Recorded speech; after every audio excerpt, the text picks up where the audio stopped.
আরে এই গণতন্ত্রের কারণেই তো আজকে খতমে নবুয়তের চাদর নিয়ে টানাটানি হচ্ছে। ওই কুলাঙ্গারেরা আমাদের মাথার তাজ হয়ে বসে আছে, কিন্তু এতটুকু হিম্মত নাই। মুসলমান দাবি করে, ইমানদার দাবি করে, নিজেকে হাজি দাবি করে, প্রতিদিন 70 রাকাত নফল পড়ার দাবি করে, সকালবেলা বিকালবেলা কোরআন দিয়ে দিন শুরু করে, দিন শেষ করে, এই ধরনের দাবি করে। কিন্তু রসুলের খতমে নবুয়তের তখ্ত তাজকে যারা ছিনিমিনি খেলে, তাদেরকে কাফের ফতিও দেওয়ার হিম্মত পায় না।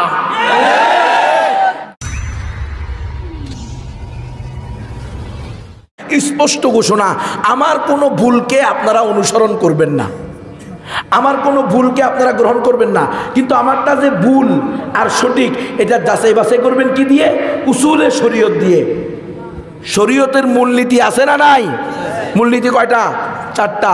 কোরআন, হাদিস, ইজমা, কিয়াস। আমাদের ওস্তাদরা মুরব্বীরা আছেন, উলামায়ে কেরাম, ভুল হলে ওনারা বলবেন। শরীয়তের দলিল কয়টা? এই 4 দলিলের ভিত্তিতে আমার কথা ভুল হইলে জীবনেও মানবেন না, বাম হাত দিয়ে সরাই দিবেন। কথা বুঝছেন কিনা? আর যদি এই 4 মূলনীতির ভিত্তিতে, 4 দলিলের ভিত্তিতে আমার কথা সঠিক হয়, তাহলে এটা কার বিরুদ্ধে গেল, কোন বড়র বিরুদ্ধে গেল আর কোন ছোটর বিরুদ্ধে গেল, এটা দেখার টাইম নাই।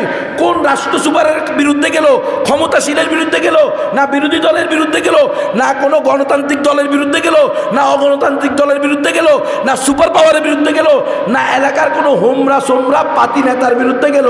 এই চিন্তা করার সুযোগ নাই। কোরআন সুন্নাহ অনুযায়ী কথা যদি সত্য হয়, আমাদেরকে মানতে হবে। আমি যখন বলছি এটা তো আমার কথা না, এটা আল্লাহর কথা। আল্লাহ বলছেন একমাত্র সঠিক ধর্ম কি? ইসলাম। তাহলে আমি আল্লাহর প্রতিনিধি, আমার দায়িত্ব আল্লাহ যে কথা বলছেন সেটাই উম্মতের সামনে বলা। এখন বলতেছে না, এই দেশ তুমি জানো না, এই গুনবি তুই জানোস না, এটা গণতন্ত্রের দেশ। গণতন্ত্র মানে হলো সকল ধর্ম সঠিক, তোমাকে বিশ্বাস করতে হবে সকল ধর্ম সঠিক। আমি কই নাউযুবিল্লাহি মিন যালিক, তাহলে আমাকে করস ফায়ার দিয়ে দেন। কারণ আমাকে যদি এখান থেকে ছেড়ে দেন, আবার আমি কি একই ওয়াজ করব? ইসলাম একমাত্র সঠিক ধর্ম, মুসলমান ছাড়া আর কেউ জান্নাতে যাবে না। মুসলমানদের একমাত্র আদর্শ, মুসলমানদের সফলতা, কামিয়াবি, মুসলমানদের সারা দুনিয়ার মধ্যে নিজেদের অবস্থান মজবুত করতে হলে, নিজেদের বিজয় ছিনিয়ে আনতে হলে, অধিকার আদায় করতে হলে একমাত্র তরিকা, একমাত্র আদর্শ মুহাম্মাদে আরবির আদর্শ, মুহাম্মাদে আরবির তরিকা। এর বাইরে দ্বিতীয় কোনো ওয়াজ হবে কোশ্চিন কালেও বলতে পারবো না। গণতন্ত্রই জিহাদ, গণতন্ত্রই একমাত্র সফলতা কামিয়াবির মাধ্যম। নাউযুবিল্লাহি মিন যালিক। ইসলাম কি দেউলিয়া হয়ে গেছে? আপনারা কি কষ্ট পাইতেছেন আমার কথায়? ইসলাম একমাত্র সঠিক ধর্ম এবং ইসলাম পূর্ণাঙ্গ জীবন বিধান। এটা বিশ্বাস আছে না? ইসলামে কোনো অপূর্ণতা আছে? তাহলে ইসলাম বুঝি আপনারা নামাজ, রোজা, হজ, যাকাত, জিহাদ সব শিখেছে, আর ইসলাম আপনারা বুঝি সিয়াসত শিখায় নাই, রাজনীতি শিখায় নাই। এটা কি ইসলামের উপরে তোহমত না? সরাসর অপবাদ হবে। এই গণতন্ত্রের কারণেই তো আজকে খতমে নবুয়তের চাদর নিয়ে টানাটানি হচ্ছে। ওই কুলাঙ্গারেরা আমাদের মাথার তাজ হয়ে বসে আছে, কিন্তু এতটুকু হিম্মত নাই। মুসলমান দাবি করে, ইমানদার দাবি করে, নিজেকে হাজি দাবি করে, প্রতিদিন 70 রাকাত নফল পড়ার দাবি করে, সকালবেলা বিকালবেলা কোরআন দিয়ে দিন শুরু করে, দিন শেষ করে, এই ধরনের দাবি করে। কিন্তু রসুলের খতমে নবুয়তের তখ্ত তাজকে যারা ছিনিমিনি খেলে, তাদেরকে কাফের ফতিও দেওয়ার হিম্মত পায় না। কারণ কি? কারণ হলো তারা গণতন্ত্রের গোলাম।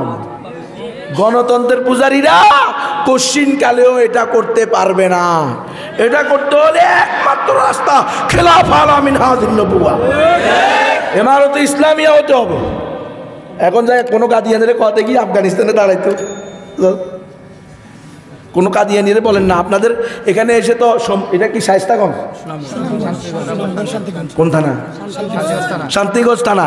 এই শান্তিগঞ্জ থানার ভিতরে তো কাদিয়ানিদের দুঃসাহস হয়েছে যে তারা আমার নবীর বিরুদ্ধে আকীদা পোষণ করে, আমার নবীর খতমে নবুয়তের চাদরকে, আমার নবীকে দে আল্লাহ তাআলা ওয়া রাফা'না লাকা যিকরাক, হে আমার নবী আমি আপনাকে উঁচু থেকে উঁচু সম্মান দান করেছি, সেই সম্মানের চাদর নিয়ে চিনিমিনি খেলার হিম্মত পায়। যাও দেখি আফগানিস্তানে, বলো দেখি আমি কাদিয়ানি, পারবা?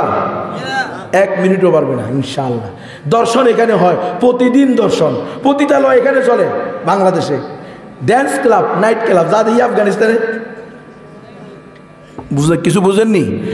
আরে আমাদেরকে গুমে রেখে পিটেছে, টর্চারিং করছে, মানসিকভাবে, শারীরিকভাবে, আদর্শিকভাবে আমাদেরকে তছনছ করে দিয়েছে। আমি আমার কথা বলবো, 10 দিনের মধ্যে একদিন তো কারেন্টের শর্ট দিয়ে পিটেছে, আর 9 দিন রিমান্ডের, 7 দিনই প্রতিদিন পিটেছে।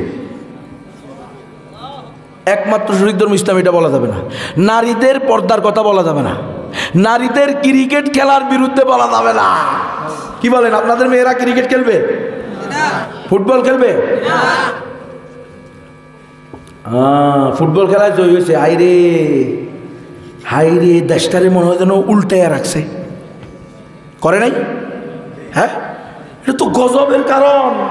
এই উম্মতের উপরে যে গজব আসবে এটা না তার কারণ, সেটা না বলে তুমি এটাকে গর্বের বিষয় হিসেবে প্রকাশ করতেছ। কোনো মুসলমান নারীদেরকে দইয়ুস বানানোর রাস্তা খুলতে পারে? আমাকে টর্চারের ছেলে নিয়ে তারা বলতেছে এই সিটিডিসি কাউন্টার টেরোরিজমে, তারা আমাকে বলতেছে এই বেটা তুমি বলো নারীরা পর্দা করবে, নারীরা ঘরের ভিতরে বসে থাকবে, তাহলে তুমি এই দেশের উন্নয়নের পথে বাধা। আমি কি, কারণ এই দেশের নারী হলো অর্ধেক, পুরুষ হলো অর্ধেক। নারীরা যদি ঘরে বসে থাকলে দেশ উন্নত হবে কেমন? বুঝছেন নি কিছু? আমি হলাম নারী উন্নয়নের পথে বাধা, আর তারা হলো নারী আল্লাহওয়ালা হওয়ার পথে বাধা। নারীরা কি আল্লাহওয়ালা হবে চাকরি করলে? পর পুরুষের গায়ের সাথে গা লাগায়া, হ্যাঁ, সিএনজিতে বসে থানা প্রপারে, জেলা প্রপারে, স্কুলে, কলেজে, মাঠে, ময়দানে যখন যাবে তখন সে কি আল্লাহওয়ালি থাকবে? পর পুরুষের সাথে সিএনজিতে বসে না? আপনাদের দেশে সিএনজি আসেনি? ওখানে 2 জন পুরুষ বা 1 জন পুরুষ, 2 জন মেয়ে বা 1 জন মেয়ে, কার বউ কার মা কার সাথে বসছে? আরে বেগায়রাত, বেহিস, অনুভূতিহীন জাতি আমরা হয়ে গেছি। কেন? গণতন্ত্রের বিস্ফলে গুলি। গণতন্ত্র বলে নারী আর পুরুষ সমান, ইসলাম কয় না ওয়াকারনা ফি বুয়ুতিকুন্না ওয়ালা তাবাররাজনা তাবাররুজাল জাহিলিয়াতিল উলা। কে বলছে নারী আর পুরুষ সমান? না না, নারীদের অধিকার বেশি, নারীদেরকে আল্লাহ সম্মান বেশি দিবে। নারীরা থাকবে ঘরের রানী, সব সময় সেজে গুজে স্বামীর জন্য প্রস্তুত থাকবে, আর স্বামী হাল চাষ করবে, হ্যাঁ, ইটের বাটায় কাজ করবে, দিন মজুরি করবে, চাকরি করবে, ব্যবসা করবে, তারপরে মাটি কাটবে, মাছ ধরবে, হ্যাঁ, রিক্সা চালাবে, ভ্যান চালাবে, অটো চালাবে, যত প্রকার কাজ আছে সব করে টাকা রুজি করে বিকালবেলা স্ত্রীর জন্য, সন্তানের জন্য তার তৌফিক অনুযায়ী বাজার করে নিয়ে যাবে। স্ত্রী যতটুকু স্বামী নিয়ে আসছে সেটাকে প্রস্তুত করে বসে থাকবে স্বামীর জন্য। স্বামী সারাদিন সকল কাজকর্ম করে ক্লান্ত শ্লান্ত পরিশ্রান্ত হয়ে ঢুকবে, স্ত্রী একটা হাসি মুখ দিয়ে 1 গ্লাস ঠান্ডা পানি নিয়ে স্বামীর দিকে এগিয়ে যাবে, আঁচল দিয়ে মাথার ঘাম মুছে দিবে, আর একটা মুস্কি হাসি দিয়ে ঠান্ডা পানি পান করাবে। 1 ঢোক ঠান্ডা পানির সাথে স্বামীর সারা দিনের ক্লান্তি, এটা হলো কুররাতা আয়ুন। বেটা রব্বানা আতিনা রব্বানা হাবলানা মিন আজওয়াজিনা ওয়া যুররিয়াতিনা কুররাতা আয়ুন। কুররাতা আয়ুন কারে কয়? এটারে কয় কুররাতা আয়ুন। এখন বউ চাকরি করে যায়, স্বামীও চাকরি করে যায়, ঘরের ভিতরে এলে কয় তুমিও চাকরি করে আসছো, আমিও চাকরি করে আসছি, মশারি টাঙ্গাইতে হইলে তুমি টাঙ্গাও, আমি ঘুমাইলাম। আপনারা কি আমার কথা বুঝেন? সিলেটি ভাষা জানলে একখানা বেশি ভালো হইতো আর কি। হ্যাঁ, আয় হায় হায়, আমাকে বলতেছে নারীরা যদি ঘরের ভিতরে থাকে দেশ উন্নয়ন হবে কিভাবে? নারীরা ঘরে থাকবে, এটা কি আমার ঘোষণা না আল্লাহর ঘোষণা? ওয়াল গাফিলাতুল মুমিনাত, এই পর্দার আড়ালের মা বোনেরা শোনো, তোমরা কেমন হইবা? তোমরা হইবা আলা বোলা, সাদা সিধা, নরম, স্বামীর জন্য সব সময় প্রস্তুত, সন্তানদেরকে দিনদার বানানোর কাজে প্রস্তুত, নিজের ঘরকে হেফাজত করা, স্বামীর সম্পদ, স্বামীর আমানতকে হেফাজত করার জন্য সব সময় প্রস্তুত। তোমরা ওই মোবাইলের চ্যাটিং, ফেসবুক, ইউটিউব, ইন্টারনেট, হ্যাঁ, বয়ফ্রেন্ড গার্লফ্রেন্ড এগুলো বুঝবা না। একমাত্র স্বামী বুঝবা, বাবা বুঝবা, ভাই বুঝবা, ছেলে বুঝবা, নিজের সন্তান বুঝবা। আল্লাহ আল্লাহ রসুলের হুকুমকে নিজের জীবনকে রসুলের হুকুম দিয়ে সাজাইবা, তরিকা দিয়ে সাজাইবা। এটা হলো মুমিনার সিফত, ওয়াল গাফিলাতুল মুমিনাত। আর আমরা এখন বলতেছি হ্যাঁ আমার মেয়ে কি করতেছে, পুরুষের সামনে হ্যাঁ তার পা উঁচু করে কিক দিছে, কি সুন্দর হয়েছে। হ্যাঁ ইস, দ্য ইউস। তোমার স্ত্রী ফুটবল খেলোয়াড় হবে, তোমার মেয়ে ফুটবল খেলোয়াড় হবে, এই জন্য আল্লাহ তোমাকে মেয়ে দান করছে। এই মুসলমান, এই মেয়েরা আপনার আমার কাছে আমানত, এই সন্তানেরা আপনার আমার কাছে আমানত। এগুলোর মালিক আমরা না, এগুলোর মালিক কে? মালিকে হাকিকি কে? রব্বুল আলামিন।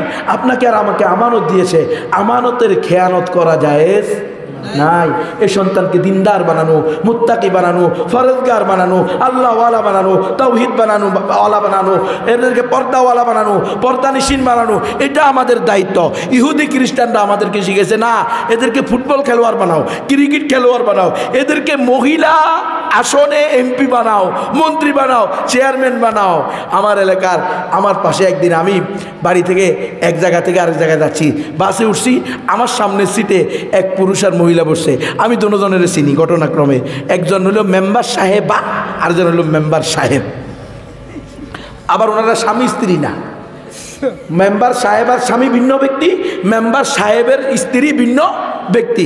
উনার সাহেবা মেম্বার না, আবার ইনার সাহেব কিনা মেম্বার না। আমার কথা বুঝেন? কিতা করুন না, বুঝলে কিতা করতাম। ভালো করে মনোযোগ দিয়ে শুনতে হবে। হ্যাঁ, তো ইনার স্বামী এমপি না, মেম্বার না, আর ইনার স্ত্রী কিনা, উনারা দুজন কিন্তু মেম্বার। বাসের মধ্যে বসছে এক সিটে, সুবহানাল্লাহ, নাউযুবিল্লাহ। মেরে ভাই হাসতেছেন, কিন্তু কলিজার মধ্যে রক্তক্ষরণ হওয়ার কথা। মুসলিম নারী পরপুরুষের পাশে বসছে, এরপরে সেখান থেকে নেমে আমি তাকায় আছি, আমার তারা দেখে নাই, সামনে সিটে বসছে, তো পিছনের সিট থেকে ওরা নেমে, আমি আরো দূরে যাব, তারা নেমে আমার সামনেই উপজেলা অফিসে যাওয়ার জন্য রিক্সায় উঠছে দুইজন।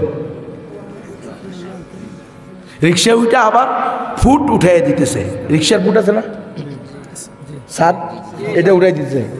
কি কেমন লাগে? এরপরে কি হবে? এরপরে যা হবে তা হবে। আল্লাহ আমাদেরকে বুঝার তৌফিক দান করে। এই অশ্লীল কথাগুলো আমাদেরকে বলতে হচ্ছে কেন? কারণ যেহেতু আমরা নবীর ওয়ারিস, নবী যেরকম লজ্জা পায় নাই, ছোট থেকে ছোট, বড় থেকে বড় সবকিছু শিক্ষা দিছে। নবীর ওয়ারিস উম্মতকে সবকিছু শিক্ষা দিবে। সাবধান, এই অন্যায় কাজে তোমরা লিপ্ত হবে না। কেন? তুমি মেম্বার, তোমার যদি এতই টাকা পয়সা হয়, তুমি আরেকটা বিয়ে করো, আরেকটা বিয়ে করো, আরেকটা বিয়ে করো, 4টা বিয়ে তোমার জন্য আল্লাহ জায়েজ রাখছে। কিন্তু আরেকজনের স্ত্রীর সাথে এইভাবে ঠাসাঠাসি করে, জড়াজড়ি করে রিকশায় চলার অনুমতি নাই।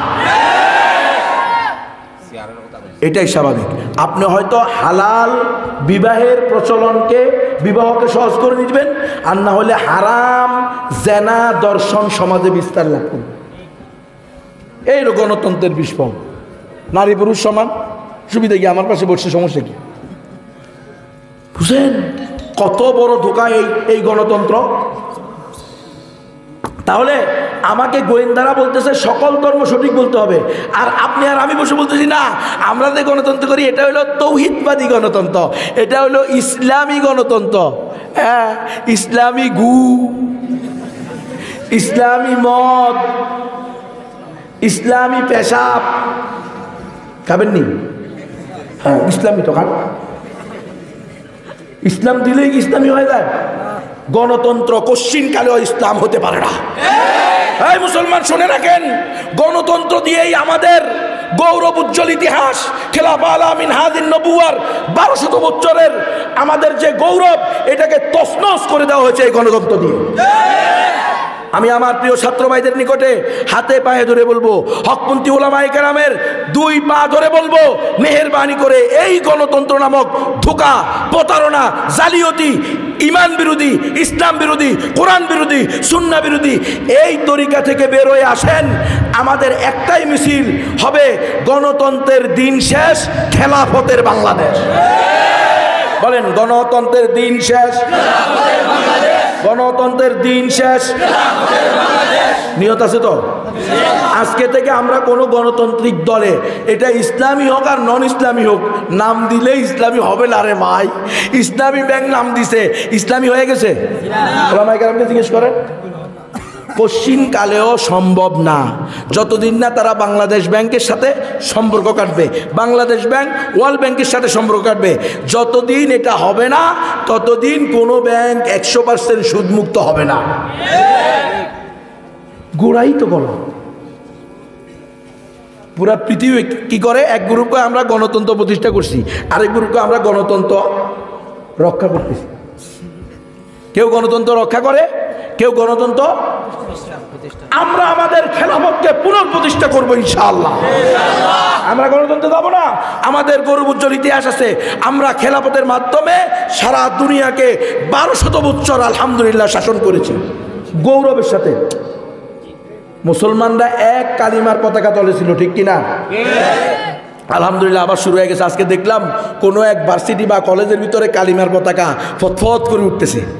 আমার কলিজাটা ঠান্ডা হয়ে গেছে। আল্লাহু আকবার।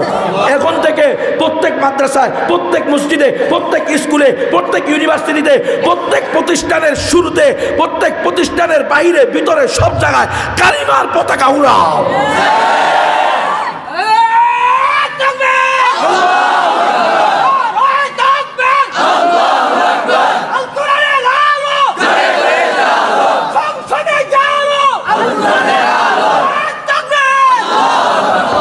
সংসদেও কালিমার পতাকা উড়াইতে হবে। এই সমস্ত তাগুতি জীবন ব্যবস্থা, এটা থেকে বেরোয় আসতে হবে। এখন এটা কেমনে হবে? বলে হুজুর তোমার কি ক্ষমতা আছে? আমার কোনো ক্ষমতা নাই রে বাবা, আমি দাওয়াত দিচ্ছি। আমি আপনাদেরকে কি দিচ্ছি? এটা দাওয়া, উৎসাহ দিচ্ছি আপনাদেরকে। আমি কোরআন সুন্নাহ অনুযায়ী দাওয়াত দিচ্ছি। আমার বুঝ অনুযায়ী যদি ভুল হয়, ওলামায়ে কেরাম আছেন, আমাকে ধরে বসান, বসে বলেন যে তোমার এই দাওয়াত সঠিক না। তবে দলিল হবে কোরআন, হাদিস, ইজমা, কিয়াস। দলিল কয়টা? পঞ্চম কোনো দলিল নেই। তাইলে আমাদের অমুক পীরে কেন বললো, অমুক শাইখে কেন করলো, অমুক ওস্তাদে কেন বললো, এগুলো কোনো দলিল নেই। এগুলো দলিল ওনারা কেন করছে এটা ওনাদেরকে গিয়ে জিজ্ঞেস করেন। কথা বোঝেন না মনে হয়? তিলকা উম্মাতুন কাদ খালাত লাহা মা কাসাবাত ওয়া আলাইহা মাকতাসাবাত। তাদের বিষয়ে আমাদের প্রশ্ন হবে না। আপনি বলেন যে আমি যেটা বলতেছি এটা গলত কিনা, এটা গলত হলে আমি তওবা করব। দলিল দিবেন, কোরআন, হাদিস, ইজমা, কিয়াস। দলিলের ভিত্তিতে প্রমাণ করবেন এটা গলত। আমি কোশ্চিন কালেও এটার বিরুদ্ধে আর কথা বলবো না, বরং এটার পক্ষে কথা বলবো। কিন্তু এটা যদি গলত হয়, মেহেরবানি করে উম্মতকে, আগামী প্রজন্মকে, উঠতি বয়সের আমাদের যারা আগামী দিনের ভবিষ্যৎ, তাদেরকে গণতন্ত্রের দিকে আহ্বান করিবেন না। তাদেরকে বলেন খেলাফার জন্য দোয়া করো, খেলাফার জন্য দাওয়া দাও, খেলাফার জন্য ইবাদত করো, খেলাফার জন্য হিজরত করো, খেলাফার জন্য প্রয়োজনে জিহাদ হবে ইনশাআল্লাহ। কিন্তু আমরা গণতন্ত্রের জন্য একটা ফুটা পয়সা খরচ করতে রাজি না। গণতন্ত্রের বিস্ফল বুঝেন না? গণতন্ত্র করতে করতে, গণতন্ত্রের অধীনে থাকতে থাকতে, গণতন্ত্রের গোলামি করতে করতে, তাগুতের গোলাম হইতে হইতে এখন আমার মতো লেবাসদারি কেউ কেউ বলে ফেলতেছে খেলাফা প্রতিষ্ঠা করা আল্লাহ প্রদত্ত আবশ্যকীয় কোনো বিষয় নয়। কি রে মুসলমান? ইন্না লিল্লাহি ওয়া ইন্না ইলাইহি রাজিউন। অথচ আমরা পড়েছি নসবুল ইমামে ফরজুল আকীদার কিতাবে আছে, খলিফা প্রতিষ্ঠা করা এটা আল্লাহ প্রদত্ত ফরজ, ওয়াজিব দায়িত্ব। কিন্তু আজকে কি বলতেছে? এটা কোনো আমাদের ওয়াজিব দায়িত্ব না, আবশ্যকীয় দায়িত্ব নয়। আবশ্যকীয় দায়িত্ব নয় মানে কি? ওয়াজিব না, এটা হলো প্রতিশ্রুত বিষয়। আমরা ভালো হয়ে গেলে আল্লাহ এমনি এমনি দিয়ে দিব। তো তুমি কি রসুলের চেয়ে ভালো হইতে পারবে না? সাহাবায়ে কেরামের চেয়ে ভালো হইতে পারবে না? তো আল্লাহ তো রসুলেরও এমনি এমনি দেয় নাই। তার দ্বারা আল্লাহ তাআলা কষ্ট একের পর এক এই পরিমাণ কষ্ট নিছে। সুব্বাত আলাইয়া মাসাইবুন লাউ আন্নাহা সুব্বাত আলাল আইয়ামি সিরনা লায়ালিয়া। রসুল বলতে বাধ্য হয়েছে, রসুলের পক্ষ থেকে বলতে বাধ্য হয়েছে যে রসুলের উপরে এই পরিমাণ কষ্ট মুসিবত আসছে, যদি এই মুসিবত দিনের উপরে দেওয়া হইতো তো জ্বলন্ত দিন অন্ধকার রাত্রে পরিণত হইতো। তো তুমি কে, আমি কে? কথা বুঝতেছেন আপনারা? তাহলে এই গণতন্ত্র দিয়ে ইসলাম প্রতিষ্ঠা হবে? সুয়ের ছিদ্র দিয়ে উট ঢুকে গেছে, এটা যদি কেউ বলে বিশ্বাস করলেও করতে পারেন। হিমালয় পর্বত বাংলাদেশে চলে আসছে, এটা কেউ বললে বিশ্বাস করলেও করতে পারেন। আওয়ামী লীগ বিএনপিতে যোগ দিছে, বিএনপি আওয়ামী লীগে যোগ দিছে, এটা তো আমরা দেখতেছি। শিবির আওয়ামী লীগ হয়ে গেছে, আওয়ামী লীগ শিবির হয়ে গেছে, এটা তো অলরেডি প্রকাশ পাইতেছে। এই কথা হাসা না মিশা? কিন্তু এটা কোশ্চিনকালেও বিশ্বাস করিয়েন না যে গণতন্ত্র দিয়ে কখনো ইসলাম প্রতিষ্ঠা হবে। আমি যদি কসম খাইয়া কই ইনশাল্লাহ আমি গুনাহগার হব না, আল্লাহর কাছে আমি আশাবাদী। আমার ধারণা অনুযায়ী আমি গুনাহগার হব না। গণতন্ত্র দিয়ে কোশ্চিনকালেও ইসলাম প্রতিষ্ঠা হবে না। খেলাফতকে ছিনিয়ে নিয়ে ইহুদি খ্রিস্টানরা রিচার্জ করলো। এই বহুত চেষ্টা প্রচেষ্টার পরে, অনেক কাঠখড়ি পুরানোর পরে এই মোল্লাদের থেকে, এই রসুলের প্রেমিকদের থেকে আমরা খেলাফতটা ছিনিয়ে এনেছি। হ্যাঁ, আব্দুল হামিদ দ্বিতীয় খেলাফত ওসমানিয়া, তার থেকে আমরা সর্বশেষ কি করছি? খেলাফা আলা মিনহাজিন নবুওয়াত যে আদর্শ ছিল, নমুনা ছিল, কোরআনই একমাত্র সংবিধান, ঠিক কিনা? এটা ছিনিয়ে এনেছি। এখন মুসলমানদেরকে তো কোনো কাজ দিতে হবে, যদি কোনো কাজ না দাও তো এরা তো আবার ঘুরে ফিরে সংঘবদ্ধ হয়ে খেলাপার দিকেই কি হবে? ছুটবে। এই জন্য তারা আমাদেরকে কাজ দিছে, এই গণতন্ত্র নামক মূলা ঝুলাইয়া দিছে, যে যদি অধিকাংশ মানুষ আপনাদের পক্ষে হয় তাহলে আপনারা দেশ পাইয়া দেবেন, আর অধিকাংশ মানুষ আপনাদের বিরুদ্ধে হলে আপনারা দেশ পাবেন না। আমাদের ভিতরেও 56টা রাষ্ট্রে বিভক্ত করে দেওয়া হয়েছে। এক কালিমার পতাকার নিচে যে রাষ্ট্র ছিল, এটার এক হুমকি, এক ধমকি, এক কথা, এই পরিমাণ পাওয়ারই ছিল, বিশ্বের এই কোণা থেকে খলিফারা হুঙ্কার দিত, ওই কোণার তাগুত কাঁপতে কাঁপতে ভয়ঙ্কর পরিণতিতে পড়ে যেত। এখন তারা দেখছে এই শক্তিকে ভেঙে দিতে হবে। বোঝেন না আপনি? ইত্তেফাকি শক্তি, ইজতেমাই শক্তি, এটা তো একটা বিশাল জিনিস। এই যে এবারে যে ছাত্রদের আন্দোলন আল্লাহ তাআলা কামিয়াব করছে, এর অন্যতম একটা, এটার মূল কারণ তো হলো আল্লাহর রহমত।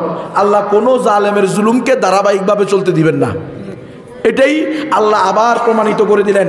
বাংলাদেশের জমিনে সবচেয়ে বড় স্বৈরাচারিণী, সবচেয়ে বড় জল্লাদি, সবচেয়ে বড় শয়তানি, সবচেয়ে বড় ফাসেকা, সবচেয়ে বড় মুনাফেকা, সবচেয়ে বড় অহংকারিণীকে আল্লাহ তাআলা আবাবিল পাখির মতো ছোট ছোট কলেজ বা সিটি মাদ্রাসার ছেলে মেয়েদের আন্দোলনের সামনে পরাজিত করে দিয়েছেন। এটা আল্লাহ তাআলার বিশেষ রহমত এই উম্মতের উপরে। আর বাহ্যিক কারণ হলো ছাত্রদের মধ্যে যে ঐক্যতা, একতাবদ্ধতা, এটা তাদের বড় কাজ হয়েছে।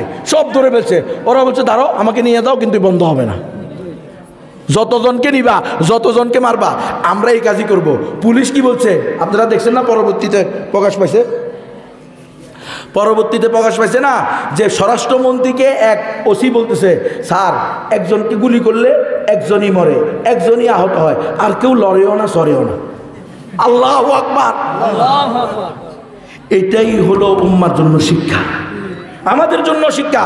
এরা বলতেছে আমরা আমাদের অধিকার চাই, এই কোনো ধরনের বৈষম্য চলবে না, কোনো কোটা চলবে না, কোটা উঠিয়ে দাও, আর না হলে গুলি করে মেরে ফেলো। ও মুসলমান, আমরা কি বলতে পারি না? আমরা খেলাফা আলা মিনহাজিন নবুওয়া চাই। হয়তো খেলাফা প্রতিষ্ঠা হবে, নয়তো আমি শাহাদাতে রমিও সুদা পান করবো। একবার বলে দেখো না মিয়া, 3 দিন লাগবে না খেলাফা প্রতিষ্ঠা হইতে ইনশাআল্লাহ। একবার বলো হিম্মত করে। এরা 1200-1400 কতজন মরছে তো এখনো সঠিক হিসাব নাই। হ্যাঁ, এতজন মারা গেছে।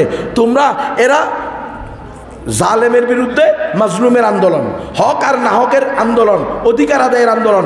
এই জন্য কেউ যদি ঈমান অবস্থায় মারা যায়, নিয়ত ঠিক থাকে, সে কি পাবে? শাহাদাতের সওয়াব পাবে। কিন্তু আপনারা বলেন তো, যদি 100% কোটা পদ্ধতি তুলে দেওয়া হয়, তবুও কি প্রতি বছর যত ছেলে মেয়ে পাশ করতেছে বিভিন্ন ডিপার্টমেন্ট থেকে, এরা সবাই সরকারি চাকরি পাবে? কচুও পাবে না। পাশ করতেছে 10 লাখ, সরকারি সিট আছে 20,000, তো আরো 9,80,000 খালি নাই, এদের জন্য কোনো সিট নাই, উঠে দিল পাবে না। তো যদি এত লোকের জন্য এত বড় আন্দোলন হতে পারে, তুমি খেলাফা আলা মিনহাজিন নবুওয়া আল্লাহর জমিনে আল্লাহর রাজ কায়েম করার জন্য নিজের জান মাল নিয়ে ময়দানে তুমি ঝাঁপিয়ে পড়তে পারো না, তাহলে তুমি আল্লাহর বান্দা হিসাবে পরিচয় দেওয়ার অধিকারী হারা হয়েছো মিয়া। কিসের বান্দা? আমরা বলবো ইনশাআল্লাহ আমরা গণতন্ত্র চাই না, আমরা খেলাফা চাই। তৈরি আছেন তো ইনশাআল্লাহ? আমি বুঝাইতে চাইছি আপনাদেরকে, গণতন্ত্র কোশ্চিনকালেও ইসলাম প্রতিষ্ঠা করা যাবে না। গণতন্ত্র দিয়েই আমাদেরকে ধ্বংস করছে। এখন দেখেন ফিলিস্তিনের মারে, সৌদি কথা বলে না, ইরাকে কথা বলে না, মানে রাষ্ট্রপ্রধানেরা কথা বলছে। কেউ 57টা রাষ্ট্রের মুসলমান কেউ কিছু বলে নাই। হায় হায় হায়, রসুলকে গালি দেয় ওই বদমাশ, রাষ্ট্রীয়ভাবে ঘোষণা দেয় যে এটাই আমাদের সংস্কৃতি, এটাই আমাদের বাক স্বাধীনতা।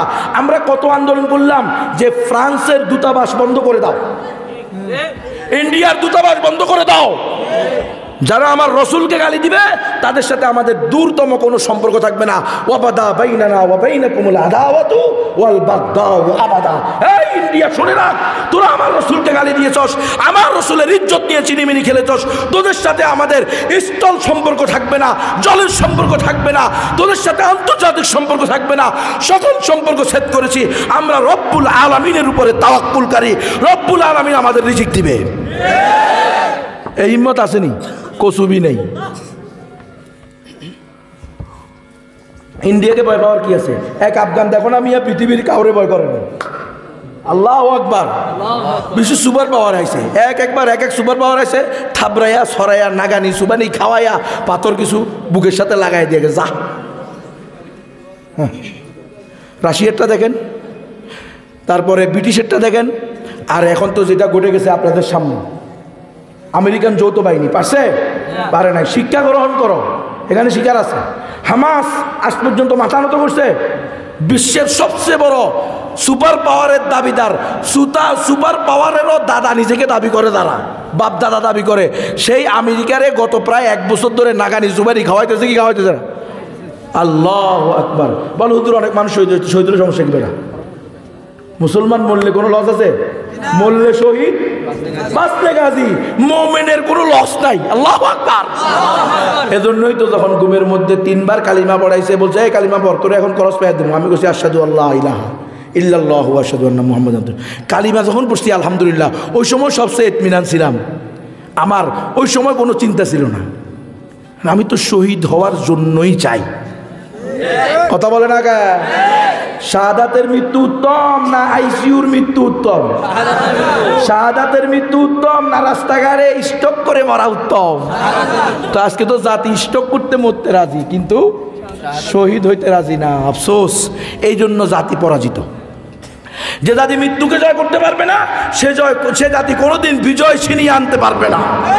যে জাতি মৃত্যুকে জয় করতে পারবে না, সেই জাতি কোনোদিন অধিকার ছিনিয়ে আনতে পারবে না। বেড়া অধিকার কেউ দেয় না, অধিকার ছিনিয়ে আনতে হয়। আজকে আফগানিস্তানের কথা বললে, আফগানিস্তানের সফলতার কথা বললে, আফগানিস্তানের বিশ্বব্যাপী যে সুখ্যাতি ছড়িয়ে পড়তেছে, এটার কথা বললে খুব মজা লাগে। কিন্তু গত 20 বছরে যে 20 লক্ষ আফগানি তাদের তাজা প্রাণ আল্লাহর জমিনে আল্লাহর দ্বীন কায়েম করার জন্য বিলিয়ে দিয়েছে, সেটার তো খবর না। সেটার খবর রাখতে হবে। 20 লক্ষ শহীদের বদৌলতে আল্লাহ তাআলা এই বিজয় আফগানিদেরকে দান করেছে। তো আমি বলতেছিলাম, আল্লাহ তাআলা নবী পাঠাইছেন, রসুল পাঠাইছেন, কিতাব পাঠাইছেন, সব কিছু পাঠাইছেন শুধু মুসলমানের জন্য? সকল মানুষের জন্য। তো সকল মানুষের ভিতরে অমুসলিমরা আছে না নাই? কিন্তু আমাদের দেশে আমরা মসজিদ, আমাদের মসজিদে কারা আসে? মুসলমানরা না হিন্দুরা? এ কথা বলেন না কেন? আমাদের মাদ্রাসায় কারা ভর্তি হয়? মুসলমান না অমুসলিম? আমাদের দেশে আমরা ওয়াজ ও মাহফিল, শানের রিসালাত সম্মেলন, খতমে নবুয়ত, মহাসম্মেলন, এগুলো কাদের উদ্দেশ্য করি? মুসলমান না অমুসলমান? আমাদের দেশে আমরা দাওয়াত ও তাবলীগ কাদের মধ্যে করি? অমুসলিম না মুসলমান? বোঝেন না মনে হয়? আপনাদের এখানে মসজিদ আছে না? তো এই মসজিদের ভিতরে তাবলীগ জামাত আসছে যে, আপনারা কোনো সময় মসজিদে আসছেনি? তাবলীগ জামাত আসছেনি না? আপনারা আবার ডর শুননি, তাবলীগ জামাত আসলে পিটাননি, ওদের বেডিং নিয়ে পানিতে ফেলাই দেননি। ওরে রে, ওয়াহাবি জাত আসছে, মসজিদ দুই ফেলাননি। এ আরেক বন্ড জাতি। আল্লাহ আমার সবাইকে হেদায়েত দান করেন। আপনারা তো তবলীগ পছন্দ করেন, তো এইখানে তবলীগ জামাত যে আসছে, হিন্দু পাড়ায় গিয়ে কোনোদিন অমুসলিমকে দাওয়াত দিছেনি? কথা বলেন না কেন?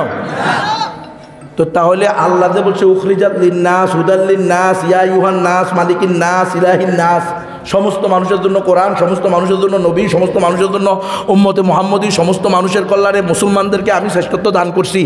এটা কি পাওয়া গেল আমাদের ব্যক্তিগত, পারিবারিক, সামাজিক, রাষ্ট্রীয়, আন্তর্জাতিক কোনো কাজে? আমরা সব জায়গায় খালি উখরিজাত লিল মুসলিমিন, হুদাল্লিল মুমিনিন, ইলাহিল মুসলিমিন, ইলাহাল মুমিনিন। আমাদের কাজ দ্বারা তো বোঝা যায় এগুলো, কথা বুঝেন না মনে হয়? অমুসলিমদেরকে যদি আমরা কোনো না কোনোভাবে ইসলামের দাওয়াত না দেই, তাহলে তাদের সবচেয়ে বড় পাওনা ঈমানের দাওয়াত, ইসলামের দাওয়াত, তাওহীদের দাওয়াত থেকে তারা বঞ্চিত থেকে যায়। এখন আপনি বলবেন হুজুর দাওয়াত দিলে কি তারা মুসলমান হবে নি? ভাইও, তাদেরকে মুসলমান বানানো আমাদের দায়িত্ব না। কোনো অমুসলিমকে মুসলমান বানানোর দায়িত্ব কি আমাদের? প্রত্যেক অমুসলিমের কাছে ইসলামের দাওয়াত দেওয়া এটা আমাদের দায়িত্ব। অমুসলিমরাও ইসলামের দাওয়াত পাবে, এটা তাদের অধিকার। অমুসলিমরা ইসলাম গ্রহণ করবে কি করবে না সেটা কার হাতে? ইন্নাকা লা তাহদি মান আহবাবতা ওয়ালাকিন্নাল্লাহা ইয়াহদি মান ইয়াশা। আয় আমার হাবিব, আপনি কেন পেরেশান হইতেছেন?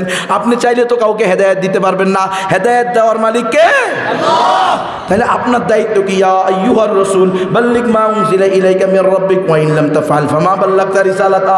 আয় আমার হাবিব, আপনার দায়িত্ব হলো man to man, door to door, আপনার সাধ্য অনুযায়ী, তৌফিক অনুযায়ী আপনি প্রত্যেক মানুষের দ্বারে দ্বারে বারে বারে গিয়ে আমার দেওয়া নাজিল করা বিধিবিধান তাওহীদের দাওয়াত পৌঁছায়া দিবেন। ওয়া ইন লাম তাফআল, যদি আপনি না করেন, ফামা বাল্লাগতা রিসালাতা, তাহলে আপনি রিসালাতের দায়িত্ব পালন করলেন না। ও আমার হাবিব, আপনি যদি হক কথা বলেন, তাওহীদের কথা বলেন, মুবাল্লিগে ইসলাম হিসেবে দাওয়াতের কাজ করেন, মুজাহিদে মিল্লাত হিসেবে উম্মতকে জিহাদের প্রতি উদ্বুদ্ধ করেন, উম্মতকে আপনি খেলাফার প্রতি উদ্বুদ্ধ করেন, তাহলে কি আপনি মনে করেন মানুষ আপনাকে ক্ষতি করবে? আল্লাহু ইয়াসিমুকা মিনান নাস। শুনে রাখেন, বুঝে রাখেন, অন্তরে গেঁথে রাখেন। আপনি যদি প্রকৃতপক্ষে আল্লাহর দেওয়া সঠিক দ্বীনের প্রচারকারী প্রসারকারী হন, তাহলে সারা দুনিয়ার সমস্ত তাগুতের অকল্যাণ থেকে, সারা দুনিয়ার সমস্ত মানুষের অনিষ্ট থেকে, এমনকি সারা দুনিয়ার সমস্ত সৃষ্টিজীবের অনিষ্ট থেকে আপনাকে রক্ষা করার দায়িত্ব আমি আল্লাহ। রক্ষা করবে কে? আল্লাহ। তাহলে আল্লাহ যদি আমার দায়িত্ব নেয়, আমার আর কোনো ভয় আছে? তাহলে অমুসলিমদেরকেও ইসলামের দাওয়াত দিতে হবে কি হবে না?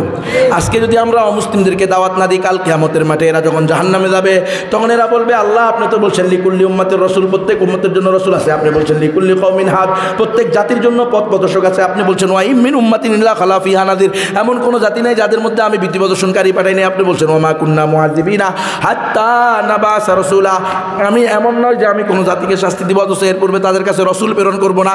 আয় আল্লাহ, আপনি তাকে শেষ নবী বলেছেন, আপনার উম্মতেরা বলেছে নবীর পরে নবী নাই, সংসদে আইন চাই।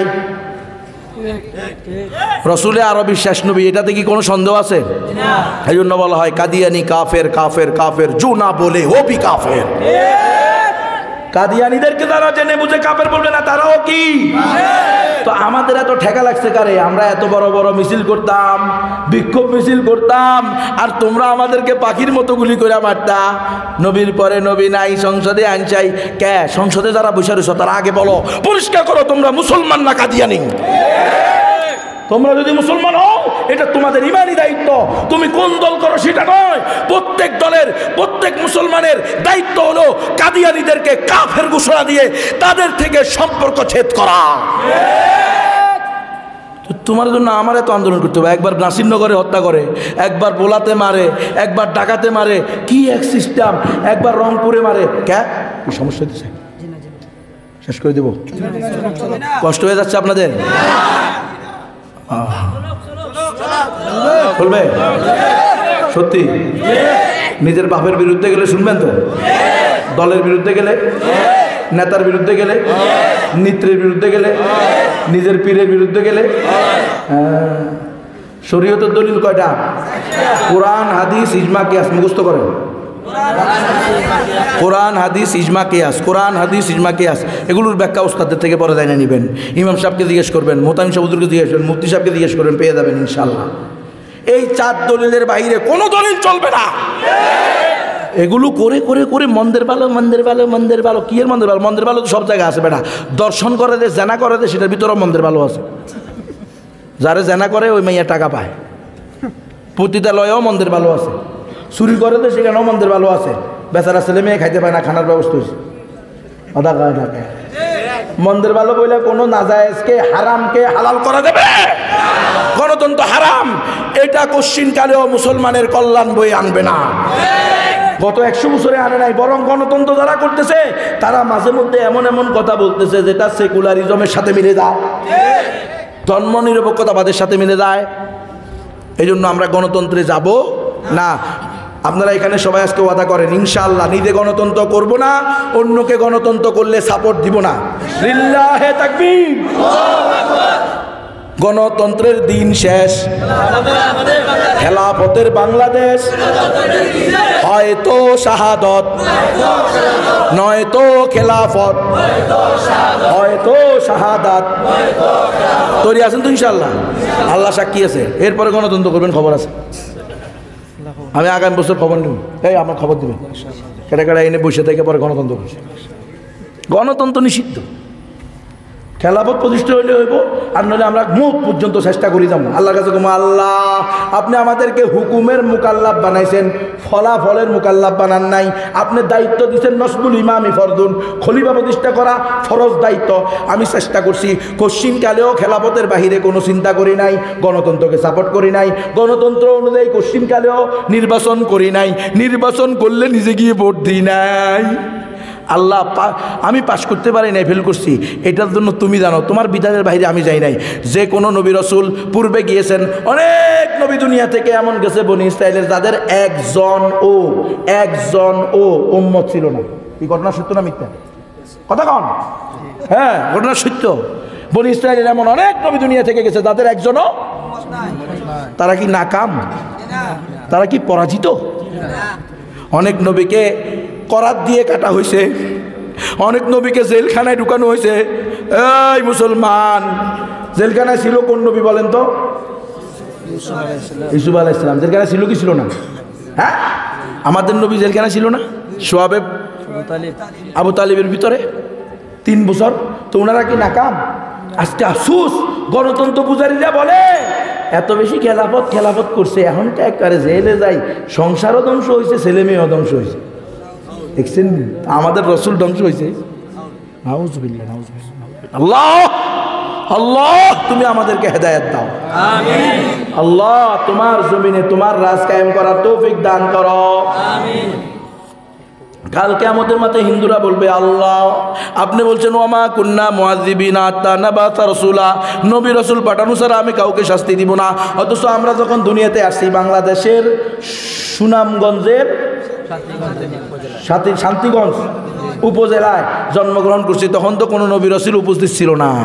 বর্তমানে কোনো নবী রাসূল উপস্থিত আসেনি, আর কিয়ামত পর্যন্ত কোনো নবী রাসূল আসবেনি। চূড়ান্ত নবী, সর্বশেষ নবী মুহাম্মদ সাল্লাল্লাহু আলাইহি ওয়াসাল্লাম, চূড়ান্ত আসমানি গ্রন্থ, সর্বশেষ আসমানি গ্রন্থ আল কোরআন, এরপরে আর আসবে।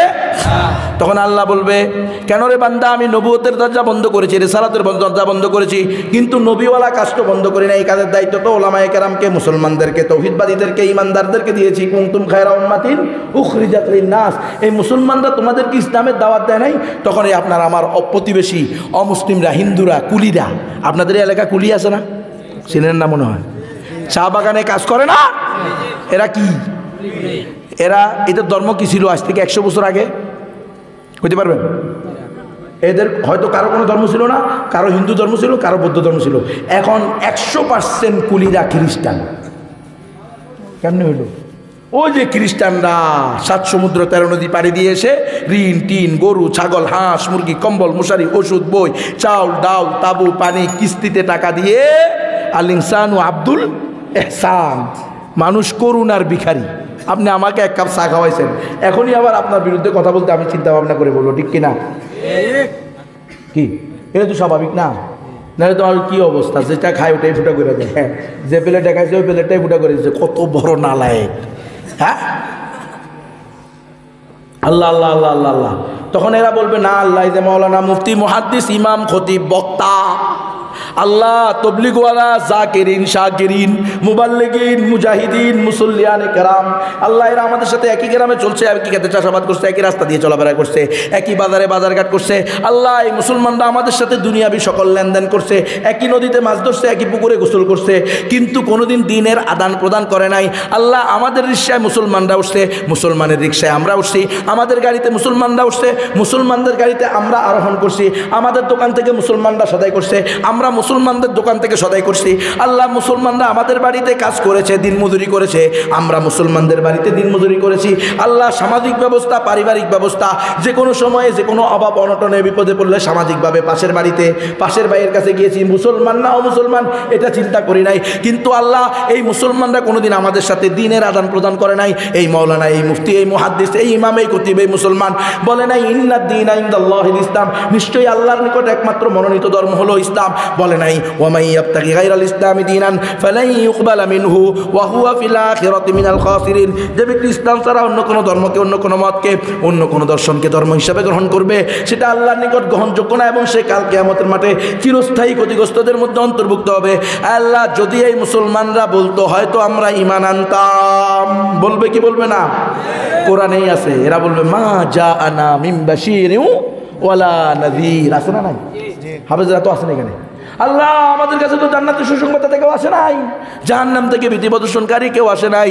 তখন কিন্তু আপনার আর আমার খবর আছে, ফালানাস আলান্নাল্লাযীনা উরসিলা ইলাইহিম ওয়ালানাস আলান্নাল মুরসালিন। যাদেরকে পাঠাইছি তাদেরকেও প্রশ্ন করা হবে, যাদের নিকটে পাঠাইছি তাদেরকেও প্রশ্ন করা হবে। যাদেরকে পাঠানো হয়েছে নবীর ওয়ারিস বানিয়ে, তাদেরকে জিজ্ঞেস করা হবে তুমি কি ওয়ারাসাতের দায়িত্ব পালন করেছো কিনা। আর যাদের নিকটে পাঠানো হয়েছে সাধারণ উম্মতের নিকটে, তাদেরকে বলবে উলামায়ে কেরাম হক আদায় করেছে কিনা।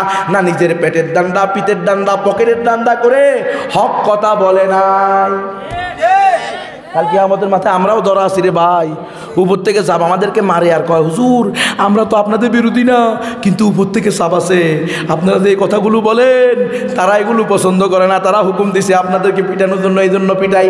আমরাও বলি বাবারে আমাদেরও তো উপর থেকে চাপ আছে, এই জন্য তোদের যত পিটানি পিটাস না কেন, যত গুমি করস না কেন, যত রিমান্ডি দেস না কেন, হক কথা বলতেই হবে। তোরা তো বাংলাদেশের প্রধানমন্ত্রীর চাপে আসান, ইন্ডিয়ার নরেন্দ্র মোদী, গুজরাটের কষার চাপে আসা, আমেরিকার সুপার পাওয়ার খ্যাত মোড়লের চাপে আসো। আর আমরা এই সকল মোড়লদের মালিক, সকল মালিকের মালিক, সকল রাজাদের রাজাকে রব্বুল আলামিনের চাপে আসি। ওয়াইন লাম তাফআল ফামা বাল্লাগতা রিসালাত। আল্লাহর থেকে আমি চাপে আসি বেটা, তোর এই চাপের বিলাসে কোনো আঞ্চলিক চাপের কোনো এগুলার কোনো গুরুত্ব আছে? তো হিচে নিস রব্বুল আলামিনের হুকুম, হক কথা বলতে হবে। কল্লা যেতে পারে, তাগুতের সামনে কল্লা ঝুঁকতে পারে না। তো এই আসেন তো ইনশাআল্লাহ। তাহলে অমুসলিমদেরকেও দাওয়াত দিতে হবে, হিন্দুদেরকেও দাওয়াত দিতে হবে, বৌদ্ধদেরকেও দাওয়াত দিতে হবে। আপনি তো মন্ত্র পারেন, আমরা তো পারি না। তো আপনাদের জন্য সহজ একটা নুস্খা দিয়ে দিই। যে কোনো হিন্দুকে বলবেন দাদা তোমাদের নিকটে দেবদেবী কয়টা? তো বলবে 33 কোটি। কয়টা বলবে রে? হিন্দুদের দেবদেবী কয়টা জানেন না মনে হয়? 33 কোটি দেবদেবী হিন্দু ধর্মের। এই হিন্দুরা যদি আমার মাইকের আওয়াজ শোনো, একটু মনোযোগ দিয়ে শুনবা। আমি তোমাদের কল্যাণ চাই, আমি তোমাদের কল্যাণকামী, খোদার কসম তোমাদের ক্ষতি করতে এখানে আসি নাই।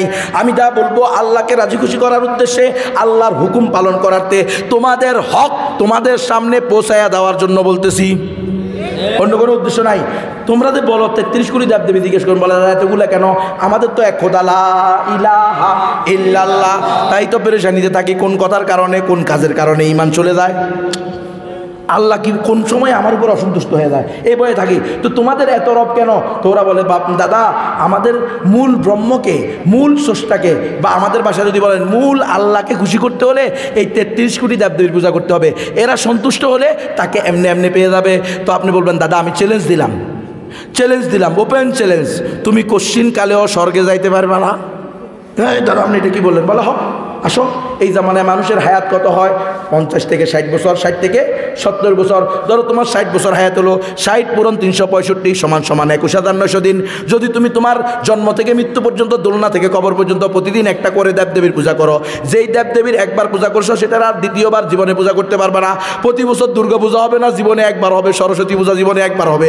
এইভাবে যদি তুমি তোমার পুরো জিন্দিগিতে প্রতিদিন একটা দেবদেবীর পূজা করো, তাহলে তুমি তোমার 60 বছরের জিন্দিগিতে পূজা করতে পারবা মাত্র 21,900 দেবদেবী। আরো বাকি থেকে যাবে 32,99,78,100 দেবদেবী, যাদেরকে তুমি কোনোদিন পূজা করো নাই। তো তুমি আবার আগ থেকে গণতন্ত্রে বিশ্বাস করো, অধিকাংশ যেদিকে রায় সেদিকে। তো তোমার উপরে 21,900 দেবদেবী সন্তুষ্ট হয়েছে, আর 32,99,71,71 দেবদেবী কি হয়েছে? অসন্তুষ্ট হয়েছে। জাহান্নাম ওয়াজিব। নরক তো নরক, নরকের নিচেও জায়গা পাবে কিনা সন্দেহ আছে। এজন্য আমি তোমাকে সহজ রাস্তা বলি, বলো লা ইলাহা ইল্লাল্লাহু মুহাম্মাদুর রাসূলুল্লাহ। এক আল্লাহ ছাড়া কোনো উপাস্য নাই, মুহাম্মদ সাল্লাল্লাহু আলাইহি ওয়াসাল্লাম সর্বশেষ রাসূল। এ কথা মুখে বলো, অন্তরে বিশেষ করে অঙ্গ প্রত্যঙ্গ দ্বারা বাস্তবায়ন করো। দুনিয়াতে শান্তি, আখিরাতে মুক্তি, খালিদিনা ফিহা আবাদা, চিরস্থায়ী জান্নাত ইনশাআল্লাহ। এই দাওয়াত দিতে পারবেন তো ইনশাআল্লাহ? মন তো পারেন না, সমস্যা নাই। আমার কাছে কিছু বই নিয়ে আসছি, দাওয়াতের বই। আপনার আমানত মাওলানা কালিম সিদ্দিকী সাহেবের, আপনার খিদমতে আপনার আমানত। আলহামদুলিল্লাহ, অনেক উলামায়ে কেরাম দায়ীগণ এটাকে তর্জমা করেছেন। আমিও আপনাদের দুর্বল গুণবিবাহ হিসাবে আমিও একটা তর্জমা করেছি। এটা আমি নিয়ে এসেছি, আমার গাড়িতে আছে। আপনারা কমাস কম একটা করে আপনার আমানত নিয়ে যাবেন, 20 টাকা দাম। আপনি এটাকে 3 বার পড়বেন, পড়ে যে কোনো অমুসলিমের সাথে 10 মিনিট 5 মিনিট কথা বলে এরপরে তাকে বলবেন, দাদা তুমি এটা একটা পড়িও। আল্লাহ তাআলার রহমত, আলহামদুলিল্লাহ, হাজার হাজার অমুসলিম, মতান্তরে লক্ষ লক্ষ অমুসলিম হিন্দু মুসলমানের শুধু এই বইটা পড়ে। আরেকটা বই আছে, ঈমান, ইসলাম, রোকন, শর্ত, আদবসমূহ। আমি কি গণতন্ত্রে বিশ্বাস করলেও মুসলমান থাকবো কি থাকবো না? আমি কি ঈমান বিরোধী কোনো কাজ করলেও আমার ঈমান থাকবে কি থাকবে না? এগুলো আমার গাড়ির মধ্যে আছে, হুড়াহুড়ি করবেন না। যে কয়টা আছে আপনারা পেয়ে যাবেন, শেষ হয়ে গেলে পরে পাবেন ইনশাল্লাহ, সমস্যা নাই। এরপরে অমুসলিমদের মাঝে দাওয়াত দেওয়ার জন্য একটা প্যাকেজ আছে, 5টা বই একসাথে 500 টাকা। আবুল হাসান আলী মিয়া নদভী, মাওলানা কালিম সিদ্দিকী সহ, সরওয়ার হোসেন ফারুকী সহ বড় বড় উলামায়ে কেরামের লেখা বই। এগুলো আপনারা নিয়ে যাবেন, নিজেরা পড়বেন, অন্যকে দাওয়াত দিবেন। তৈরি আছেন তো ইনশাআল্লাহ? এরপরে একটা বই আছে, সকাল সন্ধ্যার জিক্রে আমানি। আপনি আসমানিওয়ালা জমিনিওয়ালা থেকে সকাল বিকাল এই দোয়াগুলো পড়লে আল্লাহর রসুলের সহি হাদিস অনুযায়ী, ঘোষণা অনুযায়ী আপনি কি থাকবেন? ইনশাআল্লাহ নিরাপদে থাকবেন। এই দোয়ার বই আছে, এগুলো আপনাদের যাদের তৌফিক আছে নিয়ে যাবেন। আল্লাহ তাআলা আমাকে সহ আমাদের সকলকে আল্লাহ তাআলার পূর্ণাঙ্গ দিন জেনে বুঝে আমল করার তৌফিক দান করেন। ওয়া আখিরু দাওয়ানা আলহামদুলিল্লাহি রাব্বিল আলামিন। আমার দেরি হয়ে গেছে, এজন্য ক্ষমা প্রার্থী, সবাই মাফ করে দিবেন। আলহামদুলিল্লাহি রাব্বিল আলামিন, ওয়াসসালাতু ওয়াসসালামু আলা সাইয়্যিদিল আমবিয়াই ওয়াল মুরসালিন। রব্বানা ফাগফির লানা যুনুবানা ওয়া কাফির আন্না সাইয়্যাতিনা ওয়া তাওয়াফফানা মাআল আবরার। ওগো আমাদের আল্লাহ, ওগো আমাদের মাবুদ, মেহেরবানি করে আপনি আমাদের জিন্দগির গুনাহ খাতা মাফ করে দেন। আয় আল্লাহ, তারুণ্যের কাফেলা ইসলামী সংঘকে আপনি কবুল করে নেন। আয় আল্লাহ, এই যুব সংঘকে আপনি দিন দিন তারাক্কি দান করেন। আয় আল্লাহ, এই যুব সংঘ যেন গণতন্ত্র, সমাজতন্ত্র, জাতীয়তাবাদ, ধর্মনিরপেক্ষতাবাদে না গিয়ে আল্লাহ খেলাফা আলা মিনহাজিন নবুওয়ার জন্য এক একজন সৈনিক হইতে পারে, সেই তৌফিক দান করেন। আয় আল্লাহ, এই কাফেলাকে হেদায়েতের কাফেলা হিসাবে কবুল করে নেন। আয় আল্লাহ, এদের মাধ্যমে পুরা দেশে, পুরা জাতির মধ্যে, পুরা বিশ্বের মধ্যে দিনের হাওয়াকে আম ও তাম করে দেন রব্বুল আলামিন। এই এলাকাকে কবুল করে নেন। এলাকার মা বোনেরাও দীর্ঘ রাত্র পর্যন্ত জেগে থেকে আল্লাহ আপনার হাবিবের মোহাব্বতে, আপনার মোহাব্বতে, আপনার দ্বীনের মোহাব্বতে, আপনার মনোনীত ধর্মের মোহাব্বতে, উলামায়ে হক্কানি রব্বানির মোহাব্বতে আয় আল্লাহ দ্বীনের কথাগুলো শুনতেছে, তাদের প্রত্যেকের, আমাদের মা বোনদের দিলের মাকসাদগুলো, নেক মাকসাদগুলো আপনি পুরা করে দেন। আয় আল্লাহ, এই মাহফিলকে কিয়ামত পর্যন্ত দায়েম ও কায়েম রাখেন। আয় আল্লাহ, এই মাহফিলের মাধ্যমে সারা এলাকার ভিতরে হেদায়েতের হাওয়াকে আম করে দেন রব্বুল আলামিন। আমরা খেলাফা চাই, শরিয়া চাই, এমারা চাই, আপনার জমিনে আপনার রাজ কায়েম হোক, এটা আমাদের দিলের তামান্না রব্বুল আলামিন। আমাদের শক্তি নাই, সামর্থ্য নাই, ক্ষমতা নাই, জনবল নাই, অর্থের হিম্মত নাই। আল্লাহ মেহেরবানি করে আপনি কুদরতি ফয়সালা করে দেন, আপনার জমিনে আপনার দিন প্রতিষ্ঠা করে দেন। সকল মাজলুমদেরকে জালেমের জুলুম থেকে মুক্তি দেন রব্বুল আলামিন। ফিলিস্তিনের মুসলমানদেরকে জালেমের হাত থেকে মুক্তি দান করেন। আয় আল্লাহ, আপনি ফিলিস্তিনের মুসলমানদেরকে ইসরায়েলের ইহুদিদের থেকে মুক্তি দান করেন। আয় আল্লাহ, বাইতুল মাকদাসকে আপনি ইহুদিদের নাপাক হাত থেকে বিজয় মুক্তি দান করেন। আয় আল্লাহ, সারা দুনিয়াবি খেলাফা আলা মিনহাজিন নবুওয়া আপনি আমাদেরকে দান করেন। এ আল্লাহ, আপনি আমাদেরকে খলিফা দান করেন। আপনার রসুলের নবুয়তের আদলে, এ আল্লাহ, আপনার ঘোষিত নবুয়তের আদলে খেলাফত প্রতিষ্ঠা করতে পারে এমন একজন ইনসাফগার খলিফা আপনি আমাদেরকে দান করেন রব্বুল আলামিন। মুজাহিদিনদেরকে আপনি ধারাবাহিকভাবে বিজয় দান করেন। সারা দুনিয়াব্যাপী ইসলাম প্রতিষ্ঠা করে দেন। আমাদের মধ্যে যারা অসুস্থ তাদেরকে সুস্থ করে দেন, যারা ঋণগ্রস্ত তাদের ঋণ পরিশোধ করার তৌফিক দান করেন, যারা অভাবগ্রস্ত তাদের অভাব দূর করে দেন রব্বুল আলামিন। আমাদের বাবা মা, শ্বশুর শাশুড়ি, দাদা দাদি, নানা নানি যারা দুনিয়া থেকে চলে গেছে তাদেরকে মাফ করে দেন। যারা জীবিত আছে তাদেরকে আল্লাহ খেদমত করে জান্নাত কামাই করার তৌফিক দান করেন। রব্বানা লা তুআখিযনা إن نسينا أو أخطأنا ربنا ولا تحمل علينا إصرا كما حملته على الذين من قبلنا ربنا ولا تحملنا ما لا طاقة لنا به واعف عنا واغفر لنا وارحمنا أنت مولانا فانصرنا على القوم الكافرين سبحان ربك رب العزة عما يصفون وسلام على المرسلين آمين آمين برحمتك يا أرحم الراحمين.